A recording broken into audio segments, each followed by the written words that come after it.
أعلن المدير الفني لباريس سان جيرمان كريستوف جيريه رحيل الأرجنتيني ليونيل ميسي لاعب الفريق خلال الأيام المقبلة. وقال كريستوف جدية في تصريحات صحفية: كان لي شرف تدريب أفضل لاعب في تاريخ كرة القدم، وستكون آخر مباراة لميسي في بارك دي برانس ضد كليرمون، وأتمنى أن ينال أفضل استقبال.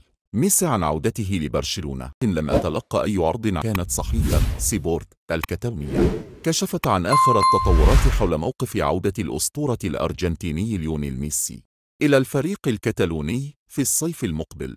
وقال تشافي هيرنانديز المدير الفني لبرشلونة في تصريحات لصحيفة سبورت الكتالونية: أخبرت الرئيس خوان لابورتا أن عودة ميسي منطقية، لا شك في ذلك على الإطلاق، أنه مثالي لطريقة لعبنا وأسلوبنا. وأضاف: الأمر متروك لميسي، أعتقد أن عليه أن يقرر. أنا بالفعل أتحدث وعلى تواصل معه.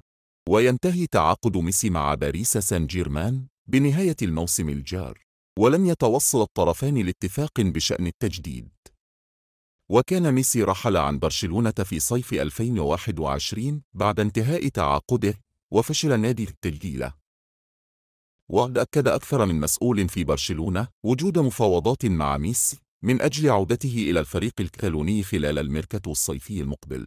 وكانت العلاقة توترت بين ميسي ومسؤولي باريس سان جيرمان في الآونة الأخيرة بعد سفره للسعودية دون ودخل جمهور الفريق طرفا في المعادلة إذ هاجموه بشدة.